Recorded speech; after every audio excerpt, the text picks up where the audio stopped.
Orang yang concern kepada kabul, dia akan sentiasa memerhati untuk sempurna dalam ibadah dan mengharap supaya ibadahnya dimakbulkan oleh Allah Subhanahu wa taala. Tapi kalau orang hanya fokus kepada ibadah saja, dia tak peduli makbul ke tak makbul ke, dia buat apa sajalah, dia ibadah.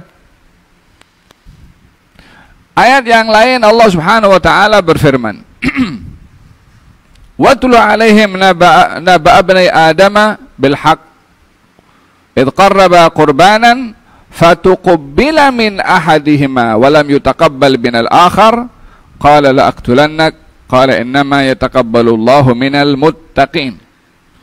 Ceritakan wahai Rasulullah Muhammad dua anak Adam, kisah dua anak Adam, Qabil dan Habil. Satu bersedekah, satu bersedekah juga, satu sedekah kambing, satu bersedekah tanaman atau biji-bijian.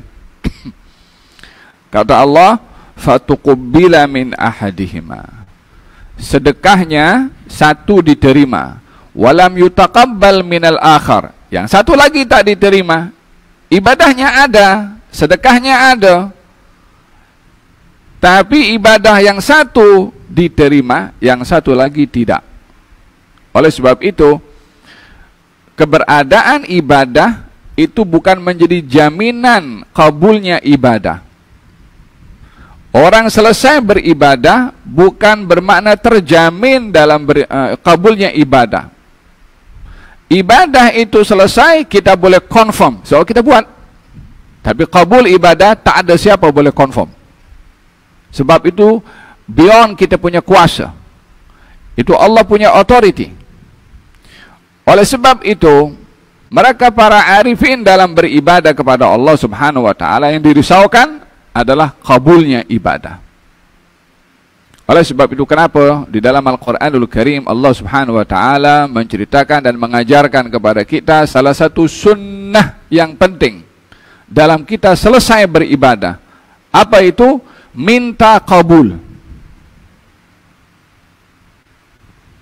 Nabi Ibrahim diperintahkan oleh Allah bangun Ka'bah. Selesai bangun Ka'bah, Rabbana taqabbal minna. Ya Allah, terimalah, kabulkan amal ibadah aku. Yang diminta oleh Nabi Ibrahim, kabul.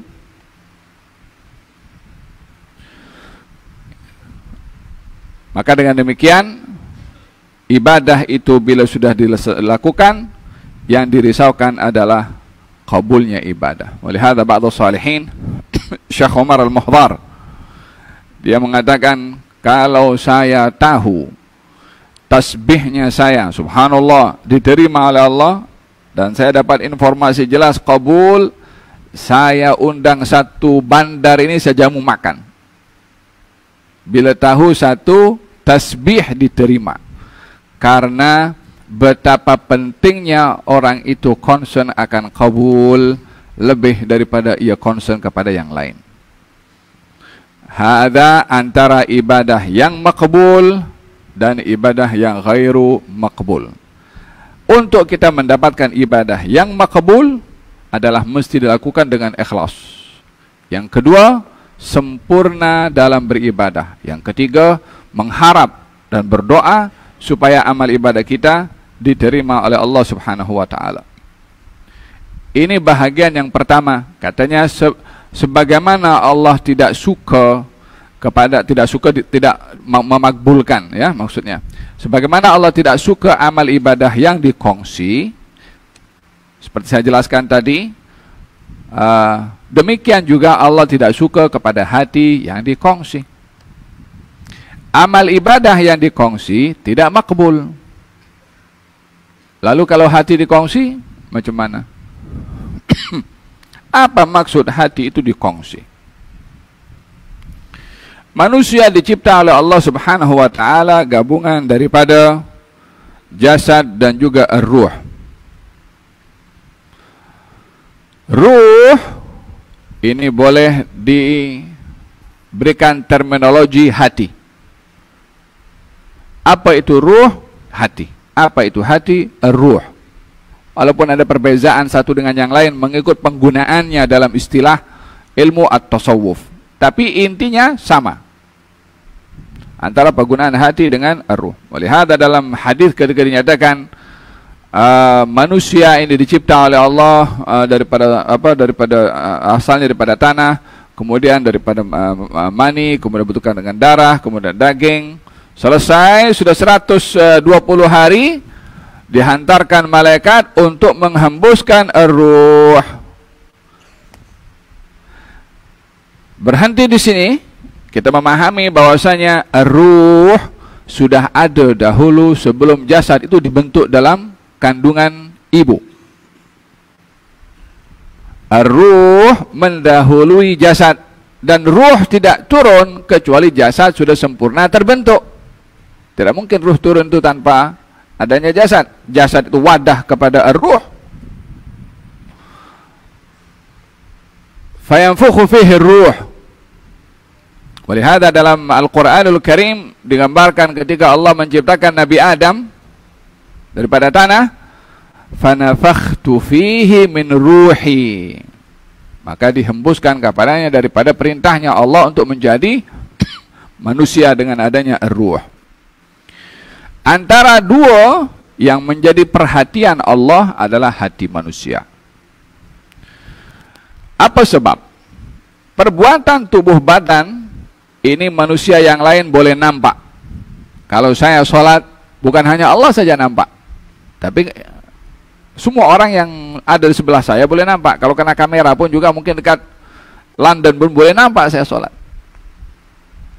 Jadi perbuatan zahir yang dilakukan oleh tubuh badan ada perkongsian dalam penampakan. Orang boleh tengok. Tapi yang ada di dalam hati ini tak ada siapa boleh berkongsi. Hanya yang Maha Esa dan Maha Tunggal sahaja yang Maha mengetahui di dalam hati ini. Walihada dalam hadits qudsi ada dinyatakan, ma wasi'ani ardi wala sama'i. Tidaklah langit dan bumi boleh menempatkan aku. Yang boleh menempatkan aku adalah hati orang yang beriman. Manusia yang kecil nih, kerdil nih, yang beratnya mungkin hanya 70 kg, wala 80, ada kurang lebih. Tapi pada tubuh badan yang kita nampaknya itu lemah dibandingkan dengan gunung, dibandingkan dengan, tapi boleh menempatkan Allah, yang mana Allah ketika menampakkan kepada gunung Ganang, pecah itu gunung karena hebatnya Allah Subhanahu wa taala. Lau anzalna hadzal Qur'an, dalam Al-Quran Allah Subhanahu wa taala menceritakan kalau Quran diturunkan kepada kepada gunung, mutasaddian min khasyatillah, boleh pecah karena takut kepada Allah Subhanahu wa taala. Gunung, mau gunung Semeru ke, mau gunung Everest ke, mau gunung apa.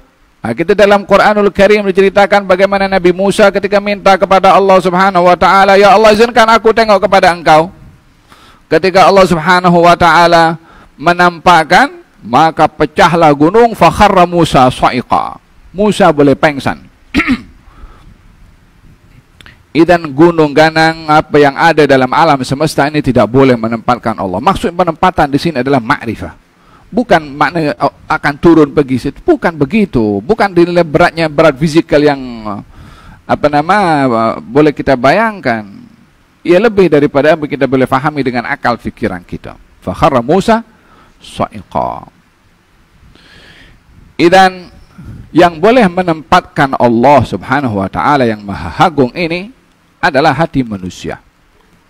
Hati ini dijadikan oleh Allah tempat yang dipandang.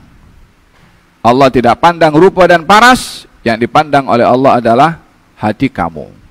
Jadi kalau di dalam hati yang dipandang oleh Allah ada selain Allah, yang satu dalam hatinya nak pangkat, yang satu dalam hatinya nak syahwat, yang satu dalam hatinya nak duit, yang satu dalam hatinya nak ini nak itu, besar dalam hatinya lebih daripada Allah, atau besar apa yang diinginkan bersama dengan Allah dalam hati, di situ hati tak akan tertuju kepada Allah, sebab ada di dalam hati selain daripada Allah. Bila amal itu dikongsi bersama dengan Allah selainnya tidak diterima.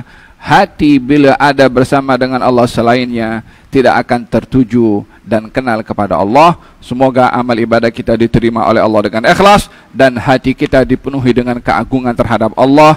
Amin Allahumma amin.